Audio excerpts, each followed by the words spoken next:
અમરેલીના રાજુલા નજીક આવેલા ચારનાળા ફ્લાયઓવર પર મસ્ત મોટી તિરાડો પડી। ભાવનગર સોમનાથ નેશનલ હાઈવે હજુ તો ઉદ્ઘાટન નથી થયું, ત્યાં અનેક સ્થળોએ તિરાડો પડવા લાગી છે। રાજુલા જાફરાબાદની જોડતો નેશનલ હાઈવે ચારનાળા ઉપર ફ્લાયઓવર મસ્ત મોટી તિરાડો જોવા મળી રહી છે, ત્યારે તંત્ર દ્વારા તિરાડો જોઈન કરવા માટે સાંધા પણ મારેલ છે, પરંતુ તો પણ ફૂટ ઊંડી તિરાડો જોવા મળી રહી છે। રિપોર્ટર કાળુસા કનોજિયા, અમરેલી।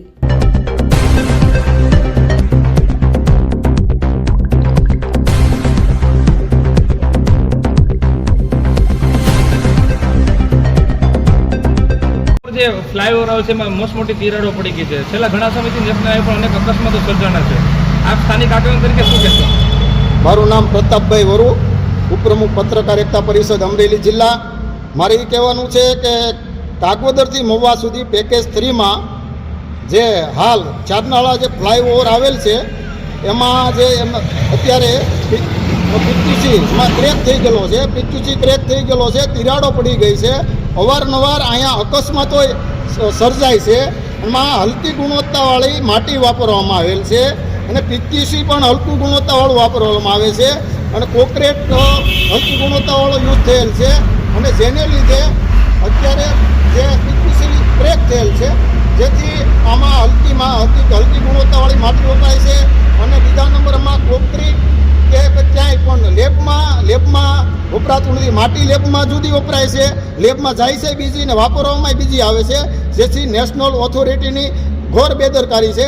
અને બીજું એ છે કે જે કાગવદરથી ઉના પેકેજ 4 છે એમાં ઘણા સમયથી જે કાગવદર પાસે આવેલો માઇનર બ્રિજ MMB અને સેલના પાસે આવેલા 2 બોક્સ કલવર્ટ જે 2020થી 25 સુધી 5 વર્ષ થયા છે, એનામાં આડા જે કાગવદર પાસે અને સેલના પાસે આડા માટીના પાળા કરેલ છે, જેથી કરીને નિર્દોષ માણસો મોતનો ભોગ બને છે અને માણસોને રોંગ સાઈડ ચાલવું પડે છે। તો મારું એ જ કહેવાનું છે કે નેશનલ ઓથોરિટીના અધિકારીઓ અહીંયા જે કામ ચાલુ હોય, પીટીસીનું કામ ચાલુ હોય કે બીજું કામ ચાલુ હોય, ત્યારે આ નેશનલ ઓથોરિટીમાં કામ કરતી 2 એજન્સીઓને કયા કારણે નોટિસ આપતા નથી અને કયા કારણે અમુક જે પીટીસી ક્રેક થયેલા છે એને કેમ કાઢી નાખવામાં આવતો નથી, કેમ એમાં કેમિકલ પૂરવામાં આવે છે।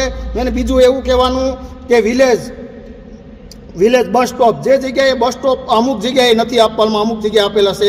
સ્ટ્રીટ લાઇટો પેકેજ 3માં પેકેજ 4માં ક્યારેક બંધ હોય, ક્યારેક ચાલુ હોય, કેમ મેન્ટેનન્સ કરવામાં આવતું નથી। આખરે માંગ શું છે તમારી? મારી એવી માંગ છે કે આ નેશનલમાં પેકેજ 3 પેકેજ 4માં તપાસ કરવામાં આવે, નેશનલ ઓથોરિટીના અધિકારીઓ દ્વારા તપાસ કરવામાં આવે અને જે કાંઈ અત્યારે સેફટી છે કોઈ સેફટી રાખવામાં આવતી નથી, તિરાડો અને જે કાંઈ છે એ વ્યવસ્થિત તપાસ કરવામાં આવે, એવી મારી ઉગ્ર માંગ છે।